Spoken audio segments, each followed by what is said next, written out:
Hey all, thanks for joining me at this week's episode of the Shut Up, Get Up podcast. I'm your host, Mike Muldoon. And once again, as always, thank you for being here. Thank you for joining me for this week.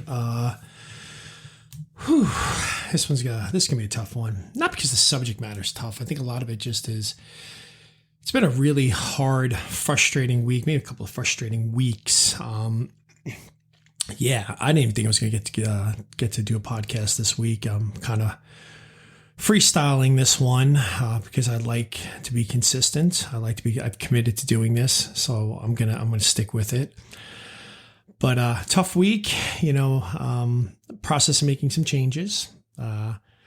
Just frustrating, a little bit angry sometimes. As I've mentioned before in my podcast, I'm only human. As a coach, and I'm a little bit more self-aware than maybe some others. I'm able to put myself back together a little bit quicker, but it's been tough. And I've talked about this in the past. Like I'm in a process of making some changes, but when you're young and you have no obligations and nothing really going on, it's like being a speedboat, right? You're just flying across the ocean, and you decide to go another way, and you just pivot and you're flying back in the other direction. But when you're older and you've got some responsibilities and some obligations, you're more like a freight liner moving across that same ocean. And you can make a turn and you can make change and you can head off in a different direction. It's just going to take you a little bit longer to pivot. So I found myself thinking, what if, everything I'm going through right now or where I'm trying to be is actually going to take a lot longer than I'd like to take. Like, what about if I knew that for certain? What about if I was told that for certain? And I started playing around with the idea. What about if I was told that for certain by myself?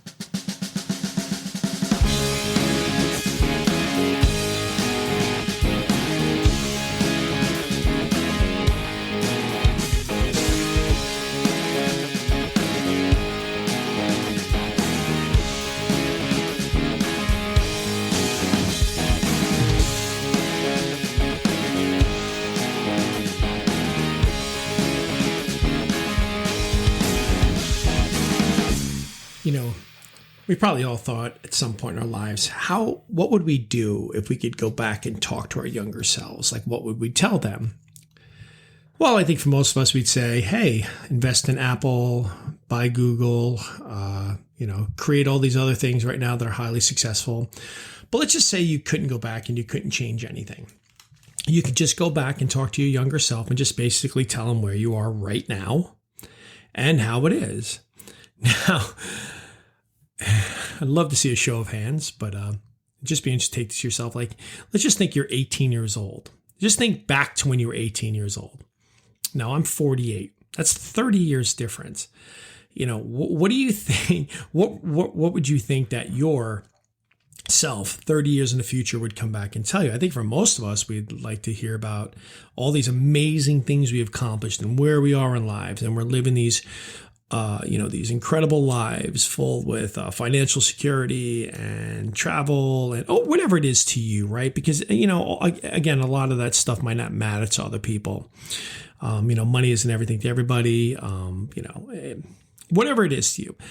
But I bet you if you're at 18 and somebody asked you that, you'd probably have some sort of vision of where you were 30 years later in your life and kind of how cool it was. It reminds me of, I've talked about him before, Earl Nightingale, when he talks in The Strangest Secret, how, when you ask most people in their 20s where they're going to be by the age of 60, they have these sort of, because this is a long time ago, but they had these, ideas that they were going to be financially responsible, well-to-do, rich in some cases, and all that, right? Because that's what we all believe for ourselves. We believe in the future that all these amazing things, we're going to achieve everything we set out to. And then sometimes the reality hits and things change and courses change and so on and so forth, right? So now let me ask you this. I want to flip it a little bit. Let's just say you're 48 years old. But at some point in the future, and this is really going to be how you define time, how you define time, but let's just say I'm 48 years old, but my 50-year-old self has already gone back in time and told my 18-year-old self, hey, a lot of these things you thought you were going to achieve by the age of 50, yeah, they're not there yet. And you're going to still have some work to do, and it's going to be a process. And then what about if somehow that 18-year-old self just came to my 48-year-old self? We're doing a lot of time travel here, people. I get it. We're doing a lot of time travel. Came to me, and now all of a sudden came to me and said, Mike, I see you're frustrated. You're having a tough week. You've had maybe a tough couple of months. You got a lot of things going on. And I'm here to tell you that I spoke to your 50-year-old self. And yeah, but it's not going to get any better anytime soon. What do you do? I mean, because I think it's at that point where it's going to take some real courage, some real strength, some real perseverance to keep pushing through to achieve those goals, right? I guess my first question would be, all right, cool, you've talked to my 50-year-old self. Has my 51-year-old self been around yet? Because I'd really like to know where we are at that point. That would be, what do you do? Like, what happens? You know, you've been told right now, look, for certain, for the next 2 years of your life, it's not going to get much better. Do you stop? Do you throw up your hands? You know, because now you have the knowledge of time, right? You have the knowledge of time. Somebody's basically told you in the future the path you're currently on isn't really going to be working. So what do you do? Do you pivot? Do you stop? Or do you forge ahead? Well, what do you do? And I think that question really comes down to, do you believe in the journey that you're on? Because if you're chasing after something that you don't really believe in, or you're not going to, be motivated to, right? Then you might just take that information and say, you know what? Forget it. I'm not going to do that. I'm not going to pursue that career in the arts. I'm not going to pursue that career in banking. I'm not going to pursue that position as a whatever it is. I'm not going to pursue that entrepreneurial opportunity. I'm not going to keep working on this startup I'm in. I'm not going to do it. But I think the only way you don't have that is you've just got to be passionate about what you do. And I think a lot of this comes down to, in our lives, what really motivates is desperation or inspiration, right? If you're desperate enough that you need to keep doing something to achieve something, then you'll push through it. Or more importantly, if you're inspired enough by what you're trying to accomplish, then you'll push through it. But how do you get through that? How do you get through that peak, especially when somebody's just told you for certain, Michael, where you're at right now, the frustration you're feeling, that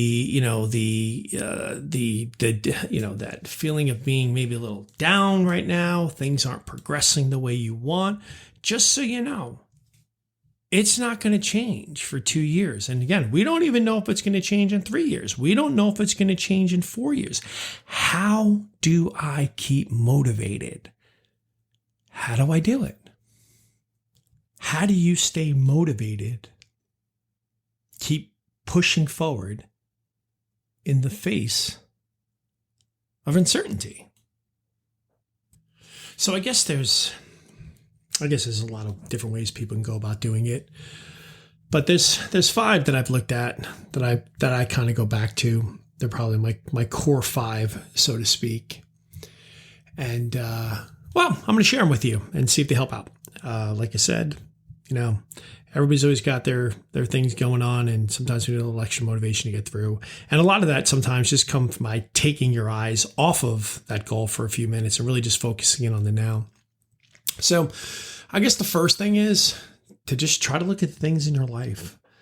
No matter how big, how small they are, just trying to feel positive about some of the good things in your life. So they're going to, lift some of that weight of some of that frustration or anger that you might be having towards, not achieving, certain things that you might be trying to achieve. For me, I have my kids, my family, my wife, and them, and they tend to sometimes, have to deal with my frustrations sometimes. Sometimes just I'm busy, and sometimes time with them is sacrificed. But I try to remind myself, and I'm very fortunate. I got my kids are healthy, they're good. My wife's a phenomenal supporter of mine. So in that case, that helps me out. That helps me kind of get through things. I try to surround myself with people who won't settle, or they're just not going about life. A lot of them, sometimes I have to do this via the phone because I don't get to see them very much. I've got friends scattered all over the world, but I like talking to them. It keeps me engaged. It keeps me motivated. It educates me, talking to a lot of these guys. So for that, that's important. They always say you are the byproduct of the 5 people you surround yourself with. So I try to keep that in mind. Gratitude. That's a tough one sometimes, right? It's hard being grateful when things aren't going your way. But if you remind yourself that you're so lucky, if you're so lucky for some of the great things that you got going on in your life, if you're somebody who can walk in their house, turn on their electric, get themselves a glass of water, your bills are paid, you got heat on, you got air conditioning on, you got, a lot of these basic necessities that some of us take for granted. But if you just remind yourself how lucky you are about that, if you're just really grateful and understand that, again, takes your mind off of what you don't have or what you haven't achieved, and it really puts the focus back on what you do have. Another thing I like to do is I like to read about people who have had to endure to achieve success. I do this sometimes. I try to find people who are older than me, not to take away anybody who is successful, who is younger than I am, because everybody's had their journey to get there. But with each passing age, to see people who achieved their goals and their dreams over the age of 50, 60, 70, whatever it would be. I'm always, that's kind of a motivator for me, to read stories about people like that. There's some great ones out there. I talked about it actually in one of my previous podcasts about people who's achieved goals later on in life. And I guess the one that really I try to do is always to remind myself that what I'm going through right now, there is something to be learned. And there's something to be learned, and there's knowledge to be gained. And whether it's just that learned and knowledge, that thing to be learned, and that knowledge is that I'm stronger than I thought I was. That, things that I thought would break me haven't broken me. That's probably the biggest thing, is that this is an opportunity to strengthen myself, and this is an opportunity to get better. Because as I've talked about in previous episodes, we never really talk about when we have arrived. We always talk about how we got there and what we went through to get there. We always talk about the journey. People say it's not the destination, it's the journey. But when we're not at the destination, we don't like the journey as much. So I try to remind myself that, look, what I'm going through right now, there's something to be learned here. And it's interesting when you catch a glimpse of it, when you kind of get to a certain point and you go, oh, okay, that's why I needed this. And for me right now, I feel like a lot of it is understanding personality types even more so than I had in the past, and trying to work on myself more to not be as triggered with certain things that tend to frustrate me. So that's kind of, where I'm at. So it's those 5 things, feeling good about the things that you have in your life, surrounding yourself with people you admire, practicing gratitude, just looking up to other people who've had success and maybe have had to endure what you have or more. And, most importantly, just knowing that right now, whatever you're going through, there's knowledge to be gained. There is something to be learned. But ultimately, if you really love something and you really want to do it, then just keep doing it. Because the time is going to come whether or not you want it to, right? If somebody says it's going to take 3 more years to get there, well, 3 more years if you're lucky, is coming whether or not you wanted to. It really just comes down to, how do you want to arrive? Do you just want to give up?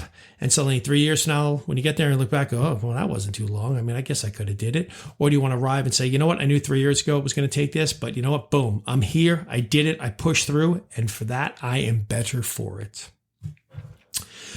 So that's all I got for this week. Thank you for staying with me on this one. Sorry, again, it was a little bit of a freestyle, but I got to stay committed. I got to stay to it. It's not always going to be perfect. I thank you for being here. Check out my website, MikeMuldoonLC.com. On that site, if you know anybody who needs some coaching or just needs to talk to somebody, they can always just set up an appointment with me there. Consultations are free. I like working with people, so there's a pretty good chance on the first session I'd probably be able to help them out.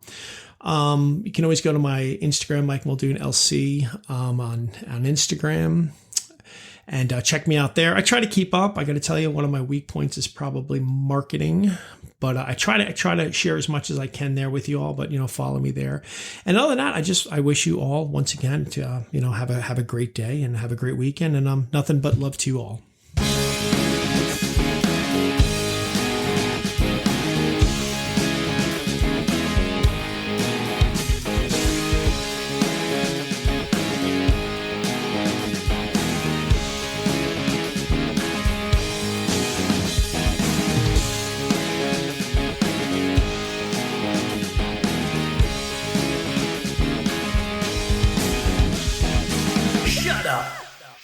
Get up.